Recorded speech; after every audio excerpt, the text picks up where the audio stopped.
Hello everyone, जय हिंद। Welcome to Jha sir academy for IAS.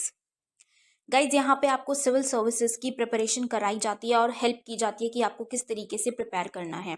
यहाँ पे आपको आपकी प्रिपरेशन को एनहांस करने के लिए कुछ फ्री कंटेंट्स प्रोवाइड किए जाते हैं आपकी प्रिपरेशन के लिए। कहाँ पे आपको यूट्यूब प्लेलिस्ट में मिल जाएगा। आप यूट्यूब पे जब जाएंगे तो आपको वहाँ पे वेरियस प्लेलिस्ट अवेलेबल होंगी, जहाँ पे आपको जो डेली करंट अफेयर्स के लेक्चर्स अपलोड किए जाते हैं आपको उनकी प्रॉपर तरीके से प्लेलिस्ट अवेलेबल होगी। उसी के साथ साथ आपको मंथली प्लेलिस्ट भी मिलेगी करंट अफेयर्स की और ईयरली प्लेलिस्ट भी मिलेगी। और साथ ही जो करंट अफेयर्स डेली बेसिस पे आप लोगों को प्रोवाइड किए जाते हैं उन्हीं की फ्री ऑफ कॉस्ट आपको पीडीएफ्स भी दी जाती है हमारे टेलीग्राम चैनल पे। सो गाइज, अगर आपने टेलीग्राम चैनल ज्वाइन नहीं किया है तो तुरंत डिस्क्रिप्शन बॉक्स में जाइए, वहाँ पे आपको लिंक प्रोवाइडेड होगा जहाँ से आप हमारे चैनल को ज्वाइन कर सकते हैं और वहाँ से आप हमारी सारी पीडीएफ्स का एक्सेस ले सकते हैं। और उसी के साथ साथ गाइज, आप लोगों के लिए एक बहुत ही अच्छा इनिशिएटिव स्टार्ट किया गया है मेंस के प्रीवियस ईयर क्वेश्चन एनालिसिस का।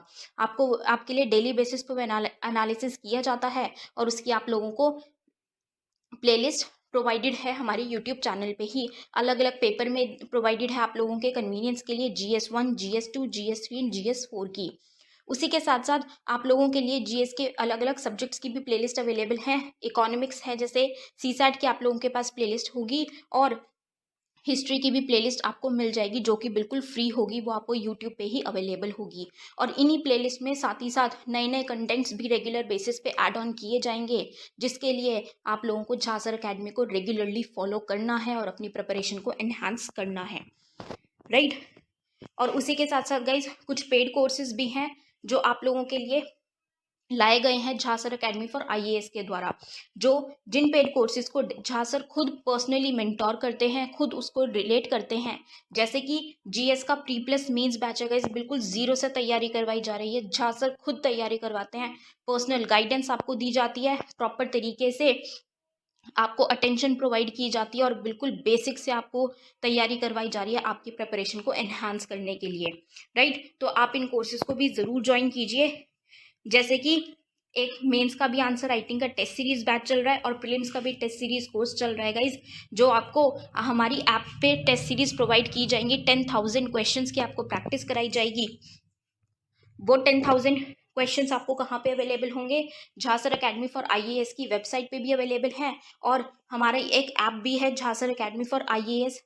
आप अगर डालेंगे तो प्ले स्टोर से आपको वो ऐप मिल जाएगी, आप उसको डाउनलोड कर सकते हैं। वहाँ पे आपको प्रीलिम्स की टेस्ट सीरीज का एक्सेस भी मिल जाएगा और उसी के साथ साथ इतनी बेहतरीन ऐप है कि आपको वहाँ पे स्टडी टूल्स भी अवेलेबल हैं कि आपकी जो स्टडी है आप उसको ट्रैक कर सकते हैं कि आप कितना टाइम इफेक्टिवली स्टडी कर रहे हैं। तो इस ऐप को गाइज ज़रूर ज्वाइन कीजिएगा, डाउनलोड कीजिएगा और वेबसाइट भी अवेलेबल है। उस वेबसाइट पे भी आप जाके सब कुछ एक्सेस कर सकते हैं जो कि ऐप पे अवेलेबल है, right. So guys, Jha sir academy को रेगुलरली फॉलो करते रहिएगा।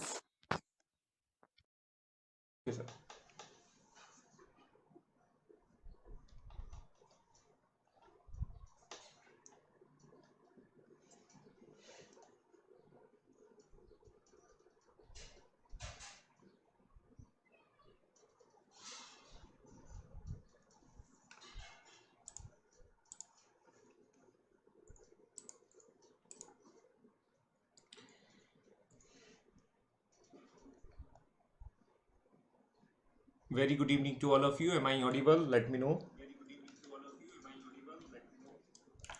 मेरी आवाज आ रही है तो जरा मुस्कुरा कर जो है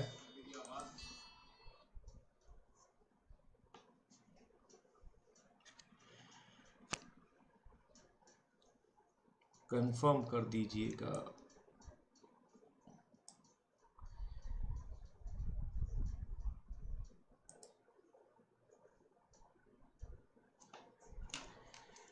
गुड इवनिंग, नमस्कार, अभिनंदन है आप सभी का।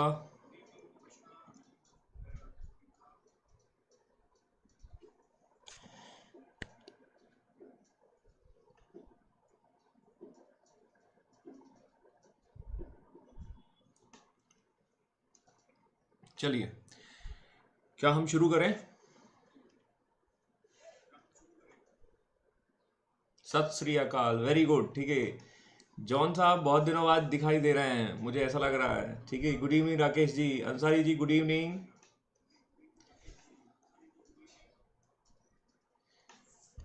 चलिए, आज की क्लास बहुत ही इंटरेस्टिंग होने वाली है। आज की क्लास इंटरेस्टिंग होने के पीछे कारण ये है क्योंकि यहाँ पर हमें जो है बहुत सारी एक जो कह सकते हैं कि हम एक लंबा सेशन रिवाइज भी करने वाले हैं, क्योंकि how the scenario is going to change. Good evening, थोड़ा जुड़ जाइए, मैं थोड़ा सा वेट कर रहा हूँ, है ना। फिर उसके बाद हम सेशन को शुरू करते हैं, क्योंकि ये काफ़ी इंपॉर्टेंट है, important in terms of the revision as well, क्योंकि हम थोड़ा सा बैकग्राउंड में जाएंगे और बैकग्राउंड में हम देखने वाले हैं कुछ प्रोसेस को। तो बैकग्राउंड में हमें कुछ प्रक्रियाओं को देखना होगा, then we will understand our topics. ठीक है, and the topic name is called the Bhakti, है ना। और भक्ति आजकल बहुत ज्यादा प्रचलित है, इसकी डिमांड बहुत ज्यादा है। If you are very good bhakti, you can join BJP as well, है ना। आप में यदि अच्छी भक्ति है तो आप उस भक्ति का उपयोग कर सकते हैं अपने। गुड इवनिंग आकांक्षा जी, गुड इवनिंग। तो समझ गए होंगे आप मेरा इशारा, मैं कहाँ की बात कर रहा हूँ और कहाँ की ओर मैं आपको ले जाने वाला हूँ। नमस्कार, अभिनंदन है आप सभी का। मैं हूँ एचएस, आपके लिए लाया हूँ जीएस, और आज हम बात करने वाले हैं भक्ति की। बाकी लोग कहाँ हैं यार आज? चलो ठीक है। अब देखिए, खास बात हम ये करने वाले हैं भक्ति मूवमेंट। मैंने आपको थोड़ा सा प्रीवियस बता देता हूँ, हमारा जो टॉपिक है वो है सूफिज्म्स, ठीक है। और सूफिज्म्स के साथ जुड़ा हुआ है भक्ति। और सूफिज्म्स जो है वो मुस्लिम कम्युनिटीज़ के रिगार्डिंग रिफॉर्म्स हैं, और ये जो है आपके भक्ति से रिलेटेड आपके रिफॉर्म्स हैं, that is the Hindu community से रिलेटेड आपको रिफॉर्म्स देखने को मिलेंगे। अब क्या सिचुएशंस बन रही वाली हैं, सिचुएशंस क्या बनने वाली हैं, ये हमने देखा था कि कैसे रिफॉर्म्स हो रहे हैं मुस्लिम कम्युनिटीज़ में। हमने 4 सिलसिले देखे थे, 4 ऑर्डर देखे थे, और वो ऑर्डर क्या कह रहे हैं? कव्वाली गाइए, गॉड के पास जाइए, भगवान की शरण में जाना है। और भगवान की शरण में आज मैं आया ऑनलाइन तो बाकी गायब हैं, हाँ जी। ठीक है, चलो कोई बात नहीं है, ठीक है। तो देखते हैं, समझते हैं। तो यहाँ पर हम देखने वाले हैं कि हमने सिलसिले समझे थे और 4 सिलसिलों के बारे में चर्चा की थी, और आज अब हम बात करने वाले हैं भक्ति की। अब देखते हैं, थोड़ा सा समझते हैं बैकग्राउंड में हमने देखा था कि how the previous chapters that is related to the Hindu religion. और हिंदू रिलीजन से जो हमारा प्रीवियस चैप्टर रिलेटेड था, उस चैप्टर का नाम है वैदिक एज। वैदिक एज कह लीजिए, या आप कह सकते हैं ब्राह्मण, ठीक है। अब यहाँ पर हमने क्या सीखा था? यहाँ पर एक चीज हमें समझ में आ रही है, वो ये है कि यहाँ में सोसाइटी में किस तरीके से चेंज हुए थे। देखिए, मैं आपको पहले बैकग्राउंड बहुत पीछे से लेके आ रहा हूँ और बहुत इजी वे में हम समझने की कोशिश करेंगे। And this Vedic age is going to develop as a Bhagavatism, और ये टाइम था शुंग एज का। शुंग एज याद होना चाहिए, जब हमने वैदिक एज से जब हम आगे बढ़े थे, after the Mauryans, later Mauryans के अंतर्गत आते हैं शुंगास, ठीक है। और शुंग के टाइम पे we will find out the Bhagavatisms, और इस तरीके से हमने ये चीजें देखी थी। नेक्स्ट आगे बढ़ते हैं, और आगे जब हम बात करते हैं तो यहां पर आपको देखने को मिलेगा Gupta age. And this Bhagavatism is the so called the Vaishnavisms, ठीक है। मतलब जो है भगवतिज्म्स का ही एक नाम आपको वैष्णव देखने को मिलेगा। तो वी कैन से दैट कि यहां से यहां और यहां से यहां आने में बहुत सारा कुछ चेंजेस देखने को मिल रहा है। And this kind of the changes can be easily understand by the sacrifice. ब्राह्मण काल में या वैदिक एज में हमने क्या देखा था? हमने देखा कि सैक्रिफाई होने लगेंगे। सैक्रिफाई का मतलब है यज्ञ, है ना। और यज्ञ में आहुति दी जाने लगेगी। जो व्यक्ति जो आज लेट आएगा उसे क्या है, 4 मुर्गी लेकर आनी होगी। ये कहानी हमने देखी थी और ये हमने समझी थी। इसी के साथ हमने देखा था शुंगाज एज में जब भगवतिज्म आता है, तो भगवतिज्म में आपको देखने को मिलेगी भक्ति, या कह सकते हैं डिवोशंस। और डिवोशंस ये बोलते हैं कि आपको कर्म पर जो है फोकस करना है। You have to focus on your deeds, ठीक है। कर्मण्डे वाधिकारस्ते ना फलेतु कदाचिन, दिस इज द कंसेप्ट, ठीक है। यहां पर यज्ञ करेंगे, यहां पर कर्म पर फोकस करेंगे। And how about the Vaishnavisms? Vaishnav में हम क्या फोकस करेंगे? मूर्तियों पर फोकस करेंगे। मतलब मूर्ति पूजा का कंसेप्ट यहां पर हमें देखने को मिलता है। क्या कुछ सिनारियो में चेंजेस आ रहे हैं? क्या सिनारियो चेंजेस हो रहे हैं from 1 stage to 2nd stage and 2nd stage to 3rd stage? Answer आएगा yes. We can say that कि बहुत सारे परिवर्तन हो रहे हैं, और ये परिवर्तन जो है वो यहां से यहां तक हो रहे हैं। मेरा इशारा आप समझ गए होंगे, परिवर्तन बहुत सारे हो रहे हैं। ठीक है, कोरोना की लहर हो रही है, कहीं चुनाव हो रहे हैं, कहीं पर कुछ हो रहा है, ठीक है, लेकिन जो परिवर्तन जो है वो आपको बिल्कुल दिखाई दे रहे हैं। तो same kind of the things that is going to develop in the previous sections. अब जब आप देखेंगे, जब इतना सारा परिवर्तन होगा, तो हम ऐसा कह सकते हैं जो ओरिजिनलिटी होती है, जो मूल रूप से जो बात होती है, वो चेंज हो जाती है। और जब चेंज होगी, तो यहां पर हमने देखा भगवतिज्म के ही पैरेलली शैविज्म भी आपको डेवलपमेंट देखने को मिलेगा। तो शैव धर्म का मतलब है दैट मीन शिव, और शिव से रिलेटेड और विष्णु से रिलेटेड जो है संप्रदाय देखने को मिलेंगे, कम्युनिटीज देखने को मिलती हैं। और ये शैविज्म एंड वैष्णविज्म के बीच में कन्फ्लिक्ट्स हो जाते हैं। कौन ज्यादा बेटर है, कौन ज्यादा बेहतर है, जय श्री राम ज्यादा अच्छा है या भोले भंडारी ज्यादा अच्छे हैं? दैट मीन्स कि हम कह सकते हैं there is a conflict in between the Nayanar and the Alvars. ठीक है, मतलब जो दक्षिण भारत में जो शैव धर्म और वैष्णव धर्म को प्रमोट कर रहे हैं या पसंद कर रहे हैं, उनके बीच में कन्फ्लिक्ट्स आएंगे। और जब कन्फ्लिक्ट्स आएंगे तो हम देखते हैं, तो we need to remove this kind of the conflicts, and this conflicts removal is nothing but that is the reforms in the society. Vedic age में रिफॉर्म्स करना होगा कि नहीं होगा? सीधी सी बात है, हम देख रहे हैं कि जो हमारा ओरिजिनलिटी था या हमारा ओरिजिनलिटी यदि हम देखें तो हमने प्रेयर देखा था, यदि होगा आपको, और ये प्रेयर जो है वो आगे चलकर किसी और चीज में कन्वर्ट हो गया, और ये आगे चलकर किसी और चीज में कन्वर्ट हो गया। और जब हम आगे देखते हैं तो इनके बीच में क्या होंगे? विवाद होंगे, कन्फ्लिक्ट्स होंगे। हमें हमारी सोसाइटी में रिफॉर्म्स या हमें हमारी सोसाइटी में कुछ ठीक करना होगा कि नहीं करना होगा? Good evening to all of you. हाँ जी, एग्जाम भी पोस्टपोन हो रहे हैं। गुड इवनिंग, नमस्कार, गुड इवनिंग। कोई बात नहीं है, ठीक है, मैं भी थोड़ा लेट आया था, ठीक है, ऐसा मैं कह देता हूँ, ठीक है, लेकिन मैं लेट नहीं था। चलिए, तो आज सुबह के लिए मैं आपसे क्षमा मांगता हूँ, सुबह थोड़ा सा इश्यूज बन गए थे, ठीक है, बट इसलिए मैंने कहा आज वो गैप नहीं होना चाहिए, तो इसलिए मैंने इवनिंग को रखा। और आपके कोऑर्डिनेशन और आपके धैर्य के लिए जो है वो मैं शुक्रिया अदा करना चाहता हूं। तो यहां पर हमने देखा कि जो कन्फ्लिक्ट्स हो रहे हैं वो दो कम्युनिटीज के बीच में हो रहे हैं, और जब कन्फ्लिक्ट्स आएंगे तो उनको दूर भी किया जाएगा, क्योंकि जो रिफॉर्म्स लेकर आने वाले हैं वो क्या करेंगे? वो इन रिफॉर्म्स में काम करेंगे। और रिफॉर्म्स क्या है, रिफॉर्म्स क्यों करना है? हमें दो लोगों के बीच में मतभेद को दूर करना है, और ये मतभेद दूर करने के लिए प्रयास किए जाएंगे। This kind of the things, ठीक है, दैट मीन्स, ठीक है, हम यहाँ पर जो है मतभेद दूर करते हैं। अब ये मतभेद दूर करेंगे तो क्या होगा? यहां पर हमें देखने को मिलेंगे, फर्स्ट जो इसके प्रोपेगेटर हैं, the person who is behind this kind of the reforms is nothing but the name is called the Shankaracharya. और शंकराचार्य जो है वो इसकी शुरुआत करते हैं, और ये शंकराचार्य जो है वो रिफॉर्म्स लाने की बात करते हैं और रिफॉर्म्स लेकर आने की कोशिश करेंगे। समझ में आया कि नहीं आया? दैट मीन्स, ठीक है, ये शुरुआत होगी दक्षिण से। देखिए, दक्षिण से या साउथ से शुरुआत होती है। साउथ या दक्षिण से शुरुआत होने के कारण ये है क्योंकि हमने देखा दिस द ओरिजिन जो है नायनार और अलवार के बीच में हो रहा है। Nayanar and Alvar is nothing but that means Shaivism और वैष्णविज्म के ही दो नाम हैं, और ये दक्षिण भारत में कहे जाते हैं। और जब दक्षिण भारत में इसकी शुरुआत होगी तो इसका प्रभाव जो है वो नॉर्थ इंडिया में भी देखने को मिलेगा। लेकिन कब होगा, कैसे होगा, देखते आगे, देखते समझते, आगे देखते हैं और समझते हैं।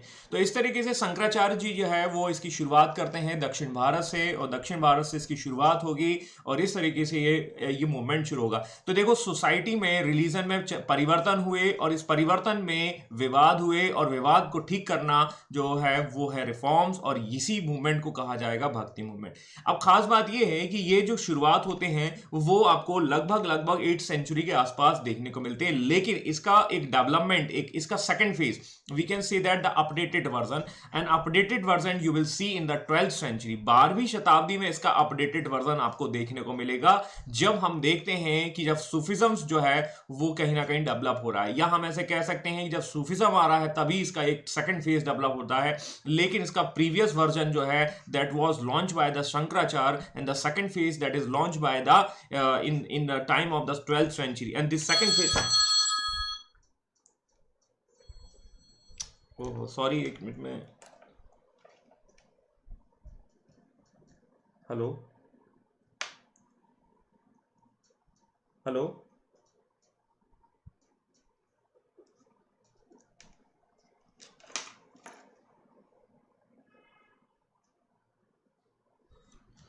सॉरी, डिस्टर्बिंग एलिमेंट है ना। तो यहां पर हम देखेंगे 12वीं शताब्दी के आसपास इसका सेकंड फेज लॉन्च होता है और इसमें आपको देखने को मिलेंगे रामानुजाचार्य, मतलब ही वॉज अ पर्सन, ठीक है, जो शंकराचार्य की आइडियोलॉजीज में थोड़ा सा परिवर्तन लेकर आएंगे और चेंजेस लेकर आएंगे, और ये चेंजेस लेकर आने के बाद ये डेवलपमेंट करते हैं। करेक्ट है। तो रामानुजाचार्य आएंगे, then we will find out Nimbikacharya, ठीक है, सारे के सारे आचार्य हैं, ठीक है, और उसी के साथ नाम लगा हुआ है निम्बिकाचार्य। और यहां पर हम देखते हैं कि निम्बिकाचार्य इस तरीके से आएंगे, ठीक है। इसके बाद माधवाचार्य, इसके बाद Vallabhacharya. These are the legends. These are the legends. They are propagating the second version of the Bhakti movement after the Shankaracharya. And Shankaracharya was the first propagator of this kind of the conflicts. Got it my points? ये चीजें आ रही हैं तो आप मुस्कुरा दीजिएगा भाई, ठीक है। थोड़ा सा कॉम्प्लिकेटेड है लेकिन मैं बहुत इजी वे में समझाने की कोशिश करूंगा। And this is the person, and this person is called the Ramanand, and he was the person who was, अब देखिए मैंने आपको बताया इसकी शुरुआत होती है साउथ से, मतलब दक्षिणावर्त से शुरू होती है, और कोई ना कोई इस विचारधारा, इस आइडियोलॉजी को कहां लेकर जाएगा, वो नॉर्थ की ओर लेकर आ जाएगा। And he was the person, this is called the Ramanand. And Ramanand was the person जो क्या कर रहा है कि जो विचारधारा को है, जो आइडियोलॉजी को है, वो साउथ से उठाकर नॉर्थ की ओर लेकर आ रहा है, ठीक है। डू रिमेंबर, हमने देखा था एक अगस्त ऋषि, और अगस्त ऋषि क्या कर रहे थे, वो हमने देखा था कि अगस्त ऋषि जो है वो वैदिक कल्चर को, जो वैदिक एज को या उस आइडियोलॉजी को वो कहां से लेकर आ रहे थे, वो नॉर्थ से लेकर वो साउथ की ओर आ रहे थे। और हमने इसके बाद देखा था संगम एज। यदि आपको पीछे की क्लासेस याद है, पीछे के एपिसोड याद है, तो मैं उनकी बात कर रहा हूं। सिमिलरली यहां पर हमें थोड़ा सा देखने को मिलेगा, यहां साउथ से जो है कैंपेन उठकर जो है वो नॉर्थ की ओर जा रही है। And these are the person behind it, this is the second version, this is the first version, ठीक है। And this was the person who is moving this kind of the revolt from this kind of the movement from south to north. तो ये है वो व्यक्ति जो है जो साउथ से लेकर नॉर्थ की ओर लेकर जाने की कोशिश कर रहे हैं, जिनका नाम है रामानंद।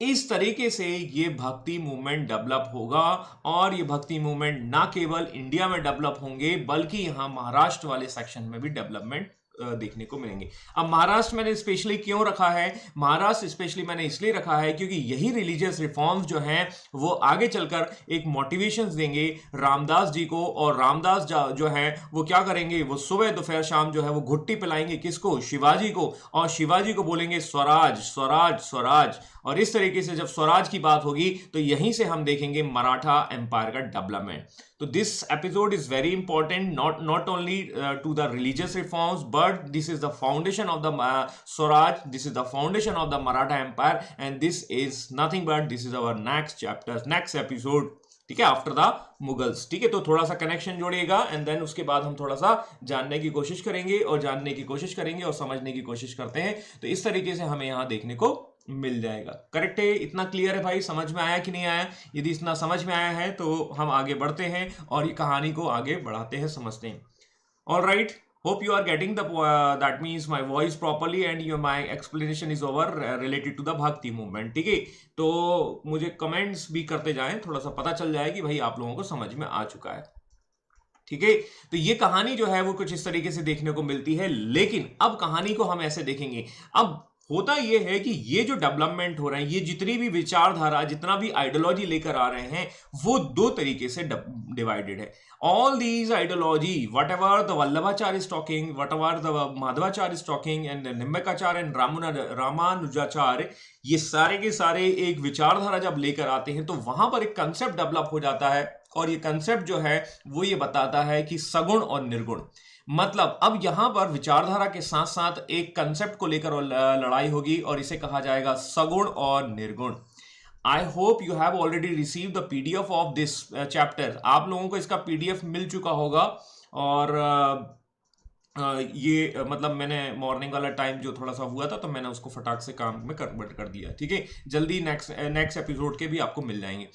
तो सगुण का मतलब क्या है? सगुण का मतलब है साकार, ठीक है। सगुण का मतलब है साकार, साकार का मतलब है डिफाइन शेप, और डिफाइन शेप के बाद जो है निर्गुण मतलब नो शेप, जिसका कोई निराकार है। देखिए, अब ये विचारधारा के साथ साथ बहुत सारे आइडियोलॉजी, बहुत सारी सेक्ट, बहुत सारी कंसेप्ट निकल कर आएंगे। ये सभी के सभी यूनिटी की बात करेंगे। अभी हम जब सीखेंगे तो आगे देखने को मिले यूनिटी की बात करेंगे, unity in between the Hindu and the Muslims, reforms in the society, क्योंकि हमने देखा समाज में बहुत सारी बुराइयां आ चुकी हैं, समाज में आपस में ही लोग लड़ रहे हैं, जो शैविज्म और वैष्णव जो है हिंदू धर्म या वैदिक धर्म का ही पार्ट है, वो आपस में लड़ रहे हैं, उनको हमें दूर करना होगा। इसके अलावा लोग जो है वो ज्ञान, कर्म, दुनिया भर की आइडियोलॉजीज लेकर आते हैं, और जब आइडियोलॉजीज लेकर आते हैं तो यहां पर हमें देखने को मिलेंगे सगुण। सगुण का मतलब है साकार, साकार का मतलब है जिसका कोई आकार है, आकार का मतलब है आइडल, और आइडल का मतलब है मूर्ति। अभी आप देखिए मूर्तियों का डेवलपमेंट आपको प्रीवियस सेक्शन में नहीं मिला था, मतलब वैदिक एज में नहीं था। मूर्तियां कब आई? मूर्तियां गुप्तकाल के बाद आई, और गुप्तकाल के बाद ही ये सारी चीजें आपको देखने को मिलेंगी। और हम देखते हैं, अब कुछ लोग कहेंगे भाई मूर्ति पूजा तो आप ओरिजिनली था ही नहीं, बोले ठीक है। तो यहां पर हम देखते हैं कि some of the peoples are going to support the साकार फॉर्म ऑफ द गॉड, मतलब मूर्ति पूजा को सपोर्ट करेंगे, और सब कुछ लोग जो है वो कहेंगे no, I will not, that means believe in the idol worships no shape.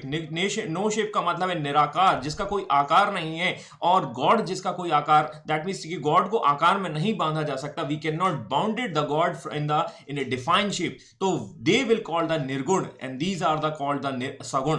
तो यहां पर दो आइडियोलॉजीज भी डेवलप होंगी, और इसमें सबसे अच्छे उदाहरण हैं, सबसे अच्छी खास बात यह है कि सगुण, सगुण मतलब कह सकते हैं राम की मूर्तियां बनाई जाएंगी, कृष्ण की मूर्तियां बनाई जाएंगी, और उनको उनकी वर्शिप की जाएगी। ये होंगे सगुण के उपासक, और सगुण के उपासक में राम का सबसे अच्छा उदाहरण है तुलसीदास। कृष्ण में हम देखेंगे आपको सूरदास देखने को मिल जाएंगे, ठीक है। इसके बाद जो निर्गुण, निर्गुण मतलब कोई दिखाई नहीं देता है, जिसका आकार नहीं है, और आकार नहीं है तो यहां पर हम देखेंगे लव। लव मतलब कह सकते हैं मीराबाई, और मीराबाई अपना लव जो है वो बताती हैं, दैट मीन्स ठीक है किसके लिए? वो लव बताती हैं कृष्ण के लिए। तो कृष्ण तो डिफाइन है, लेकिन लव जो है वो दिखाई नहीं देता है, वो महसूस किया जा सकता है, और उसका कोई शेप नहीं होता है। नॉलेज, नॉलेज जो मैं आपको देने की कोशिश कर रहा हूं वो नॉलेज है, उसका कोई वैल्यू नहीं है, ठीक है। क्या वो दिखाई दे रहा है? हम देखते हैं कि कुछ लोग जो है कह सकते हैं कि अब देखो, जैसे इसको हम ऐसे भी समझ सकते हैं, ठीक है। नॉलेज का मतलब है कि इसमें सबसे अच्छा उदाहरण आता है कबीर। कबीर क्या बोलते हैं? कबीर ये बोलते हैं, कबीर अपना एक डायलॉग बाजी देते हैं, कहते हैं कि जाति ना पूछो साधु से, जाति ना पूछो साधु से, पूछ लीजिए ज्ञान, ज्ञान करो तलवार का, पड़ी रहने दो म्यान। क्या बोला जा रहा है? कबीर ये कहते हैं कि शेप मतलब निर्गुण विचारधारा रखिए। निर्गुण का मतलब है नॉलेज, नॉलेज का मतलब है ज्ञान, और ज्ञान किससे मिलेगा? ऋषि से मिलेगा। वो ऋषि कौन है? कौन सी जाति का है? We don't have to discuss of the caste of the person, ठीक है। हमें उसकी जाति पर डिस्कशन नहीं करना है, वो कौन है, क्या है, कैसा है, ठीक है। हमें उसके ज्ञान पर फोकस करना है, और ज्ञान फोकस पर करना है। इसीलिए वो कहते हैं कि तलवार की वैल्यू करिए, और तलवार की वैल्यू करना है तो हमें यहां समझना होगा उसकी जाति को फोकस नहीं करना है। ये एक टीचिंग्स उनके द्वारा दी जा रही है, और ये टीचिंग्स उनके द्वारा समझाई जा रही है। इसको हम इस तरीके से समझ सकते हैं। तो आपको समझ में आया कि नहीं आया? तो देखो, इन्होंने दो चीजें की। एक तो इन्होंने फोकस करने को कहा, और फोकस किस में करने को कहा? इन्होंने फोकस करने को कहा कि आप जाति पर फोकस करिए, जाति पर फोकस ना करके नॉलेज पर फोकस करिए। तो दो चीजें इन्होंने बखूबी समझाने की कोशिश की हैं, और इससे आप आसानी से समझ सकते हैं, ठीक है। तो देखिए, कंसेप्ट को आप समझिए, वो कंसेप्ट को आपको देखने को मिलेगा कि दोनों चीजें जो हैं वो कनेक्ट हो रही हैं, ठीक है। मतलब वो कास्ट पर भी क्या कर रहे हैं? एक हथौड़ा मार रहे हैं, बोले कास्टिज्म नहीं होना चाहिए, और दूसरा क्या होना चाहिए? बोले नॉलेज होना चाहिए। गॉट इट माई पॉइंट्स, ठीक है। यही चीज है, यही चीज को मैं आपको समझाने भी वाला हूं, और यही चीज आज की सोसाइटी की नीड भी है, ठीक है। Thank you Preeti ji, thank you. मतलब हमें ये समझना है, तो ये रिफॉर्म्स है। अब देखिए, initially we were prayering the God, हम प्रेयर करते थे गॉड को, भगवान को खुश करने के लिए हमने हाथ जोड़ा, और हमने हाथ जोड़ने के साथ भगवान की प्रार्थना कर दी, भगवान खुश, हम भी खुश, क्योंकि थोड़ा बहुत भगवान हमें कुछ देगा कि नहीं देगा, ठीक है। इसके बाद क्या होने लगे? सैक्रिफाई होने लगे। मुर्गी लेके आना भाई कल, ठीक है। याद करिए, कहानी याद है कि नहीं है? ठीक है, मुर्गी लेकर आने की कहानी शुरू हो रही है, और मुर्गी लेकर आने की कहानी शुरू होती है, और फिर बाद में जाके मूर्तियों की बात होती है, और मूर्तियों की बात की वजह से हम देखते हैं टेंपल बनते हैं, और टेंपल के बनने के बाद हम फिर जो है वो टेंपल के लिए लड़ाई भी करते हैं, और आज की डेट में हम देखते हैं कि चंदा इकट्ठा हो रहा है उस टेंपल के लिए। कितना 1000 करोड़ हो गया मुझे भी नहीं मालूम है, ठीक है। इतना 1000 करोड़ रुपया जो है वो पैसा खर्च हो रहा है, ठीक है, एक टेंपल बनाने के लिए। और मेरे ख्याल से इस टेंपल की जगह यदि हॉस्पिटल बन जाता तो शायद वो लोग ना मारे जाते जो आज की डेट में कोविड की वजह से इंपैक्टेड है। आई hope you got it my points. तो रिलीजन जो है जब ब्लाइंड शेप में आ जाता है तो एक रिफॉर्म्स की जरूरत है, और आज वो समय आ चुका है। करेक्ट है। यदि आप इस टॉपिक को जब डिटेल में पढ़ते हैं, थोड़ा सा समझते हैं, तो आपको वो चीजें क्लियरली समझ में आ चुकी हो चुकी हैं कि मंदिर से ज्यादा आपको इंपॉर्टेंस किसको देना है, मंदिर से ज्यादा आपको इंपॉर्टेंस देना है, आपको हॉस्पिटल्स को देना है। और इस तरीके से आप समझ सकते हैं कि क्या कहानी। तो शंकराचार्य कुछ रिफॉर्म्स कर लेकर आने वाले थे और रिफॉर्म्स को आगे बढ़ाया है सेकंड फेज में इन महापुरुषों ने, और इसी फेज को हम आगे बढ़ा सकते हैं और वो थर्ड फेज हो सकता है। गॉट इट सर, फिर वोट कैसे मिलेंगे अगर हॉस्पिटल बनाएंगे? तो बिल्कुल सही बोल रहे हैं आप, ठीक है। तो कहानी जो है एक्चुअली यही ब्लाइंडनेस की है। हमें एजुकेट करना है लोगों को समझाना है कि भाई ऐसा नहीं है, ठीक है। लेकिन क्या है कि वो भक्ति भरी पड़ी है, तो भक्ति क्या है, जब तक खाली नहीं होगी तब तक क्या है, उसमें आप कुछ नहीं कर सकते। समझ में आया कि नहीं है? तो हमें चीजों को समझना है और यही इतिहास सिखाता है, ठीक है। और इतिहास हमें ये सिखाता है कि देखिए, ब्लाइंडनेस नहीं करना चाहिए ना, भक्ति पर ज्यादा जोर देना नहीं चाहिए। भक्ति के अलावा भी बहुत कुछ है, ठीक है। हम ये नहीं कह रहे हैं कि हम बीजेपी के अगेंस्ट में हैं, गवर्नमेंट के अगेंस्ट में है तो हम कांग्रेस के समर्थक में हैं, ठीक है। तो ऐसा भी मत सोचिएगा भाई, ठीक है ना। फ्यूचर में तो ये डिवोशंस एंड हो जाएगा, ठीक है। देखिए, फ्यूचर में बहुत सारी चीजें हैं, ठीक है। बहुत सारी चीजें जो है वो कहीं ना कहीं आपकी खत्म हो जाएंगी, पता नहीं क्या होगा, ठीक है। लेकिन रिफॉर्म्स की जरूरत है आज की सोसाइटी में, दैट इज नो डाउट, ठीक है। आज भी हमें कहीं ना कहीं क्या है, रिफॉर्म्स की ओर जाना होगा और रिफॉर्म्स ही हमें आगे ले जा सकते हैं। तो चलते हैं आगे हमारे एपिसोड्स के अगले पार्ट की ओर। हमारा एपिसोड्स का अगला पार्ट ये कहता है कि क्या कारण है कि ये भक्ति मूवमेंट हो रहे हैं। आज से कंपेयर कर लीजिए, the same scenario we will can, that means, ठीक है, we cannot fill more in a already full vessels. Yes, exactly, you are right, ठीक है। हमें देखो, ये बिल्कुल अच्छा इन्होंने बताया, ठीक है। इसको भी ऐसा समझ लीजिए। देखिए क्या होता है, ये गिलास है, ठीक है, और गिलास में पानी भरा हुआ है। ये हम अब एथिक्स पढ़ते हैं तो थोड़ा समझ में आता है। और गिलास में यदि पानी वाटर भरा हुआ है तो मैं उसमें ऑलरेडी वाटर नहीं फिल कर सकता। You guys are very educated and you are very, that means, ठीक है, कीन टू लर्न, ठीक है। मतलब आप लोग सक्षम हैं उस चीज को समझने के लिए, तभी आप मेरी बात समझ पा रहे हैं। अदरवाइज हो सकता है कि शायद वहीं से मेरे को इंटरनेट से क्या करने लगते, आप धमाका करने लगते, ठीक है ना। मतलब वो तो वाटर जब तक भरा हुआ है, जब तक हम इस गिलास को एम्प्टी नहीं करेंगे, खाली नहीं करेंगे, तब तक आप उसमें वो चीजें नहीं भर सकते जो मैं आपको समझाना चाहता हूं। एग्जैक्टली, ठीक है। तो this is the very important topics, ठीक है। ये थोड़ा सा समझना है वही चीजें, और ये तभी समझ पे आएगी जब आप एंशिएंट से आप मिडाइवल की ओर जा रहे हैं, और मिडाइवल से हम देखते हैं रिफॉर्म्स की ओर जा रहे हैं। अब ये रिफॉर्म्स में शायद आपको पहले ही बता देता या पहले ही मैं आपको बता देते तो शायद आप ना समझ पाते। यस, ठीक है, बिल्कुल सही कह रहे हैं जॉन साहब, ठीक है। तो रिफॉर्म्स या चीजों को मोल्ड करने के लिए थोड़ा सा समझाना पड़ता है, देन हम उसको आते हैं। इसलिए मेरा ये मानना है, first we need to understand, first we need to learn ancient, then उसके बाद मिडाइवल, और मिडाइवल के बाद फिर हमें कहीं ना कहीं क्या होना चाहिए, मॉडर्न हिस्ट्री की ओर जाना चाहिए। ये मेरा नजरिया है, ये मेरा मानना है और ये मेरा सोच है, ठीक है। तो इस तरीके से क्या है, एक सीक्वेंस वाइज में हमें जाना चाहिए, और बाकी सुपरमैन की कहानी तो आपको पता ही है।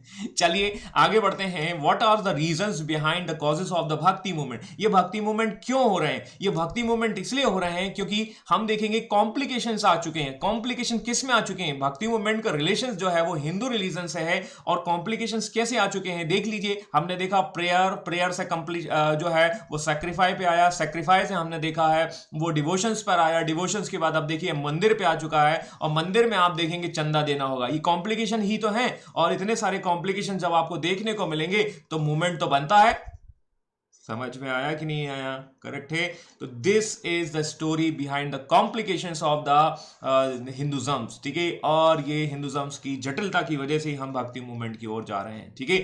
Now this point is very much clear. देखिए प्रीवियस वाला जो फ्लो चार्ट हमने देखा है, उसी के माध्यम से हम इस चीज को आसानी से समझ पाए, ठीक है। अदरवाइज, और आप एंशिएंट से जुड़े हैं, आपने एंशिएंट पढ़ा होगा, तभी जाके इस पॉइंट को आपको अच्छी तरीके से क्लियर कर पाएंगे। I hope you got it my point what I am saying. आगे देखते हैं दीर्घकालीन पराधीनता। What does it mean? Long term dependency. देखिए क्या हो रहा है। अब देखो ऐसा समझ लीजिए, याद करिए 2014 का समय, 2014, इसके पहले जो है आप देखेंगे 2004 से 14 के बीच में आपको देखने को मिलेगा इंडियन नेशनल कांग्रेस। और इंडियन नेशनल कांग्रेस क्या कर रही है? इंडियन नेशनल कांग्रेस कोशिश कर रही है, अच्छे दिन लाने की कोशिश कर रही है, लेकिन यहां के लीडर, यहां के जो जो व्यक्ति हैं, वो क्या करने की कोशिश कर रहे हैं कि वो आपके लिए अच्छा काम नहीं कर पा रहे हैं, and the people are not satisfied. और इसी समय बैकग्राउंड में हम देखते हैं नरेंद्र दामोदर दास मोदी जो है वो ये कहते हैं कि मैं आपके लिए लेकर आऊंगा विकास, मैं आपके लिए लेकर आऊंगा अच्छे दिन, और अच्छे दिन लाकर आऊंगा। ये बैकग्राउंड में तो जनता यहां 10 साल में त्रस्त हो चुकी है एक साइलेंट प्राइम मिनिस्टर से, और एक बड़ा लंबा टाइम पीरियड हो चुका है। लोग चाहते हैं कि भाई उसे एक नया लीडर मिल जाए, वो अच्छे दिन लेकर आएगा, वो विकास को भी लेकर आएगा, और 30 रुपए का पेट्रोल भी देगा। पेट्रोल वाले हैं कि नहीं भाई? ठीक है, पेट्रोल लेकर आएंगे। इसीलिए जनता ने भर भर कर वोट दिए 2014 में, और 2014 में हम देखते हैं एनडीए की गवर्नमेंट बनती है। ये आप सब ने देखा है, आप लोगों ने सबसे समझा है। तो लॉन्ग टर्म डिपेंडेंसी का मतलब यहां पर क्या है? इंडियन, दैट मींस, ठीक है, इसके पहले आप देखेंगे कि दिल्ली सल्तनत, ये बैकग्राउंड में क्या बन रहा है? बैकग्राउंड में हम देखते हैं दिल्ली सल्तनत बन रही है, और दिल्ली सल्तनत के जो रूलर है वो है मुस्लिम्स। ठीक है, और मुस्लिम शासक जो है वो क्या कर रहे हैं? ये आपका इंपोज कर रहे हैं द टैक्स नेम, और टैक्स, और वो टैक्स का नाम है जजिया। जजिया टैक्स किस पर लगाया जाता है? वो है नॉन मुस्लिम पर लगाया जाता है। Otherwise you have to change your religion. ठीक है, आपको क्या है, आपका रिलीजन चेंज किया, रिलीजन चेंज करने के लिए फोर्सफुली काम किया जाएगा। Otherwise you have to pay the tax. These are the concept. और ये टैक्स किस पर लिए जा रहे हैं? नॉन मुस्लिम्स पर। ध्यान देना, मुस्लिम्स, और मतलब इसमें क्या आएंगे? हिंदू आएंगे। और हिंदू ये सोच रहे हैं कि हमारा करण अर्जुन कौन है? हमारा करण अर्जुन जो है वो है हमारा नरेंद्र दामोदर दास मोदी। और इस तरीके से वो लॉन्ग टर्म डिपेंडेंसी, मतलब वो साइलेंट प्राइम मिनिस्टर से निकलना चाहते हैं, और इस तरीके से ओरिजिन आता है नरेंद्र दामोदर दास मोदी का। मित्रों, 15 लाख रुपए आएंगे। इस तरीके से लॉन्ग टर्म डिपेंडेंसी मतलब पराधीनता ही जो है आपको एक लेकर आएगी। और लोग चाहते हैं, अब वो हिंदू धर्म के लोग जो है वो कहीं ना कहीं जो है इस चीज से फ्री होना चाहते हैं, और फ्री होने के लिए वो कहां जाएंगे? गॉड के पास जाएंगे और भक्ति के पास जाएंगे। मतलब गॉड मतलब भक्ति मूवमेंट, और तब जाकर ये चीजें शुरू होती हैं। मेरी बात समझ में आई नहीं आई? मैंने दोनों चीजों को कनेक्ट किया है जो अभी हमने सीखा। तो पॉलिटिकल सिनारियो एंड द भक्ति movements that is connected with each others, मैंने उस चीज को मिक्स करके आपको समझा दिया है। समझ में आया कि नहीं आया? 15 करोड़ भी लाएंगे, 15 करोड़ जी बिल्कुल ठीक है। राकेश चौधरी, चौधरी जी, ये तो जुमला होने वाला है। ठीक है, 15 करोड़ और 15 लाख। ठीक है, तो सिनारियो यही है कि लॉन्ग टर्म्स की जो कांग्रेस की नीति थी उससे लोग त्रस्त हो चुके थे। इसीलिए बैकग्राउंड में कौन आए? आपके मोदी साहब आए। यहां पर क्या है? यहां पर मुस्लिम शासक आपको इंपोज कर रहे हैं टैक्स, और टैक्स से बचने के लिए लोग जो है वो जाना चाहते हैं। और सीधी सी बात है, जब आप संकट में होते हैं, जब आप कष्ट में होते हैं, तो आप किसको याद करते हैं? आप केवल भगवान को याद करते हैं। हे भगवान, मुझे बचा लेना, आज इस बार के पेपर में बचा लेना। इस पेपर के बाद जो है मैं फिर से पढ़ना शुरू कर दूंगा। मतलब कहीं ना कहीं आपको भगवान की शरण में जाना होगा, और भगवान की शरण में जाना होगा तो मूवमेंट कौन सा शुरू होगा? The name is called Bhakti movement. The compound interest लग गया 15 लाख आफ्टर। बिल्कुल सही कहा Rakesh ji, you are very touch mean see, कहीं ना कहीं आप भी सही बोल रहे हैं। आप भी वेट कर रहे हैं मेरी तरह। मैं रोज एसएमएस चेक करता हूं कि मेरे 15 लाख कब आएंगे। ठीक है, अब जो 15 करोड़ बन चुके हैं, ठीक है, बिकॉज ऑफ द इंटरेस्ट। बिल्कुल सही बोल रहे हैं। ठीक है, मैं भी इसको जोड़कर इस तरीके से बोलूंगा।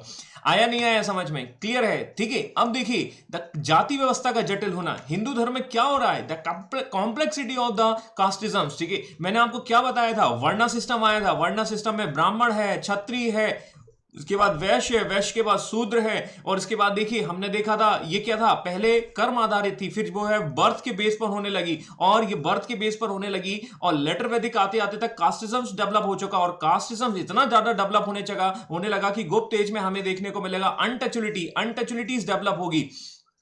इसके अलावा वो लोग जो ऑयल का व्यापार कर रहे हैं वो ऑयली कहे जाएंगे, वो लोग जो आपका सोने का व्यापार कर रहे हैं वो सुनार कहे जाएंगे। इस तरीके से काम के आधार पर कास्ट सिस्टम डेवलप हो चुका है, और ये कास्ट सिस्टम इतना ज्यादा डेवलप हो चुका है, उसमें बहुत ज्यादा जटिलता आ चुकी है। ये जटिलता जो है वो दूर कौन करेगा? कबीर करेगा। जाति ना पूछो साधु से, पूछ लीजिए ज्ञान, ज्ञान मोल करो तलवार का। तो ये कास्ट पर क्या कर रहे हैं? एक प्रहार कर रहे हैं, एक जो है कहीं ना कहीं आपको देखने को मिलेगा।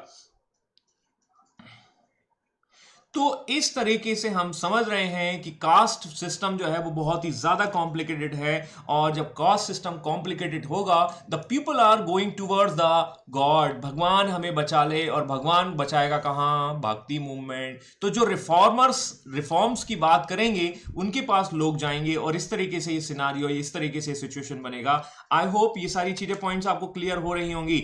इसके अलावा हम देखते हैं नेक्स्ट पॉइंट, द दिल्ली सल्तनत के रूलर जो आते हैं उनके पहले हमने गजनबी को देखा, और गजनबी और कई रूलर्स हमने देखे, जैसे लोधी वंश में भी हमने देखा, they are try to destroy the temples, temple को डिस्ट्रॉय किया जा रहा है, और जब टेंपल में डिस्ट्रॉय किया जाएगा उन्हें लूटा जाएगा, और लूटने के साथ साथ वहां की मूर्तियों को भी नष्ट किया जाएगा। और इस्लाम में क्या कहा गया है? मूर्ति भंजक। मूर्ति भंजक का मतलब है हम आइडल्स को तोड़ देंगे, ब्रेक कर देंगे।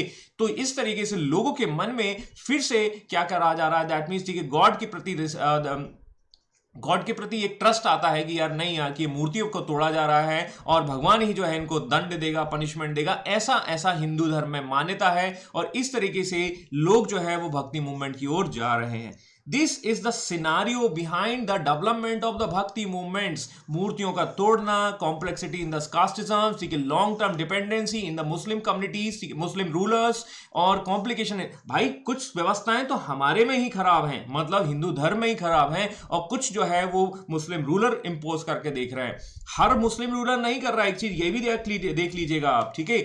और यहां पर हम देखेंगे कि कोऑर्डिनेशन की भी समस्या है, सेंस ऑफ द कोऑर्डिनेशन। इसी चीज को लेकर आते हैं सूफिज्म्स, बोला लड़ाई झगड़ा नहीं करो, यूनिटी लेकर आओ। और यूनिटी किस में आनी चाहिए? यूनिटी आनी चाहिए हिंदू और मुस्लिम में आनी चाहिए, क्योंकि दोनों कम्युनिटीज जो हैं वो क्या कर रही हैं? दैट मीन्स ठीक है, उनको साथ में रहना चाहिए, उनको कोऑर्डिनेशंस करना चाहिए, और कोऑर्डिनेशंस आएगा दैट मीन्स ठीक है, तभी जाकर जो है पीस बनेगा, शांति व्यवस्था बनेगी। किसी की हॉबी नहीं होती है कि आओ चलो आज जो है 10 लोगों को मारते हैं, ठीक है, आज चलो जो है वो हम वायलेंस करते हैं, ठीक है, ये पीस। हाँ, वो पॉलिटिकल कंडीशंस अलग हो सकती हैं या जो भी सिनेरियो है। तो दिस इज द समन्वय की भावना, that mean the sense of the coordinations. मेरे पीछे छुप गया है, तो सेंस ऑफ कोऑर्डिनेशंस का मतलब ये है कि हिंदू और मुस्लिम को एक साथ लेके आना, ये काम भक्ति मूवमेंट करेगा, जैसा हमने देखा है कि सूफिज्म्स कर रहा है। सूफिज्म्स भी तो यही बोल रहा है, ठीक है, आओ मिल बैठकर कव्वाली गाते हैं। कौन से धर्म के हो? बोला हिंदू। कौन से धर्म के हो? बोला मुस्लिम। कोई दिक्कत नहीं, आओ मिल बैठकर फायगुम करते हैं, और क्या करते हैं? डांस करते हैं, और